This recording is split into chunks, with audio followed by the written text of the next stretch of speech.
The Jewish merchant Agamet has traveled through hundreds of miles, devastated by the plague. But ahead of him waits a greater horror, a bloodbath of epic proportions. It's human nature, I suppose, to look for a scapegoat in times of crisis. Jews always seem to be the scapegoat, and in the Black Death they were as well.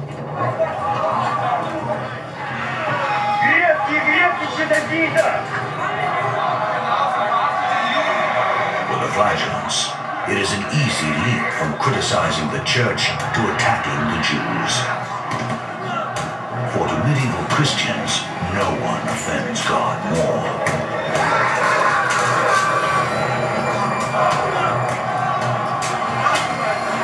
There is a whole history of blood libels against the Jews, a whole history of persecution of the Jews by Christians during the Middle Ages.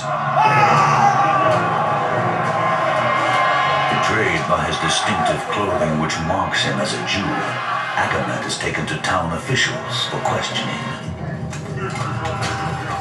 He is not alone, according to 14th century chronicler Jean de Venette. The infection and the sudden death which it brought were blamed on the Jews, who were said to have poisoned wells and rivers and corrupted the air. Beim Beutel, den dir der Rabbiner gegeben hat. Was war denn eigentlich im Beutel drin? Ich habe keinen bekommen. Lügner! Du hast Flüsse vergiftet, nicht wahr? Ich schwöre. Lügner! Lügner! After hours of torture, Agamet breaks down. He falsely confesses that a rabbi did give him a pouch filled with venom, which he used to poison the wells. They were forced to confess that no Jews are innocent. All Jews are guilty. They're all part of this conspiracy. No one can be cleared of these charges. Devenette reports that confessions like Agamet's fly up and down the Rhine. Accordingly, the whole world brutally rose against them. And in Jewish communities, many thousands were indiscriminately butchered, slaughtered, and burnt alive by the Christians.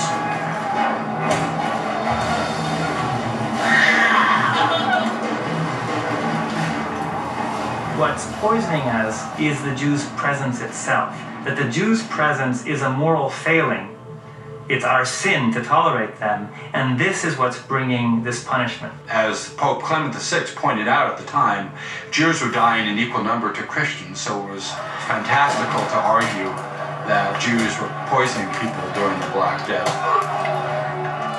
The Pope's pleas fall on deaf ears. On St. Valentine's Day, 1349, the citizens of Strasbourg round up as many as 2,000 Jews and burn them at the stake. The atrocity is repeated in more than 15 cities in Germany and Switzerland. The people of Europe have been poisoned, not by some insidious Jewish plot, but by fear, hate, and ignorance. The lethal combination is spinning out of control, even faster than the Black Death.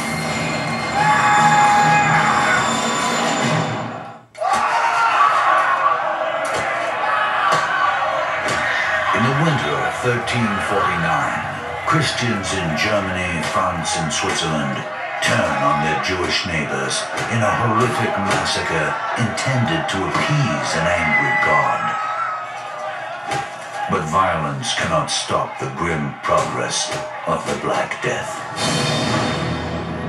In Avignon, nearly all of the nobles have fled the city. Even the Pope retreats to his country estate, no longer trusting in his protective wall of fire. Only one member of his court stays behind, the renowned physician Guy de Chaliac. But the aging surgeon's final investigation of the disease comes perilously close to home. Guy de Chaliac continued to make the rounds during the plague in Avignon, to the point where he himself came down with the illness. And even on his deathbed, he doesn't quite know what it is that we've got. but he's willing to help people. He's willing to try. De Chaliac's heroic commitment to his patients has brought him to the brink of death. No one knows better than he how slim his chances of recovery are. As the heroic doctor struggles for his life in France, the flagellant movement in Germany starts to fall apart.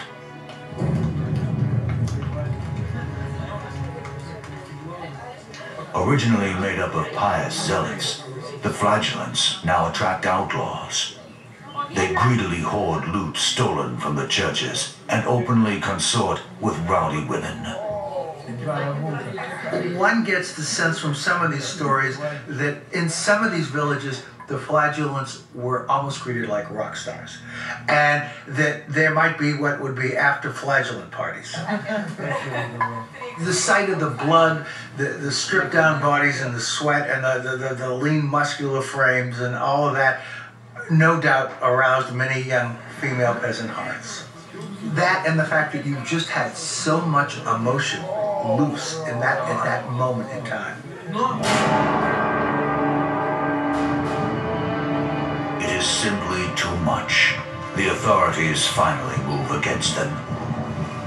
In October 1349, Pope Clement VI calls for the flagellants to disperse and is roundly ignored. The church actually has to look to the political means of stopping the flagellants. The flagellants begin to be arrested, or they begin to be chased away by military officials.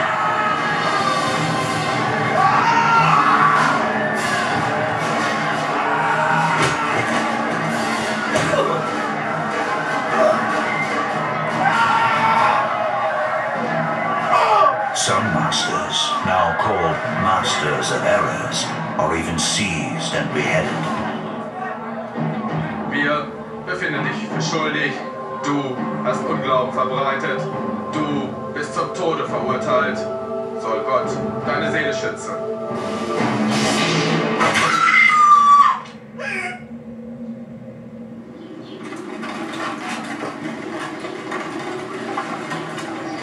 Even with the flagellant movement broken, much of Europe remains violently hostile to the sadly diminished Jewish community. The survivors become refugees, searching for a safe haven. In most of Europe, France, England, large parts, many German cities, had no Jews by the end of the 14th century. They'd expelled them or killed them. But in some places, Jews were being given greater protection by monarchs and invited to settle, and one of those places is Poland. In 1349, Poland is ruled by King Casimir the Great. The legends are that he fell in love with a Jewish woman called Esther, and it was out of love for her that he issued this bull of protection to the Jews of Poland and invited more Jews into Poland. One of the ironies is it pushed the German Jewish community toward Poland. And 700 years later, that sort of came full circle again with the same group of Germans.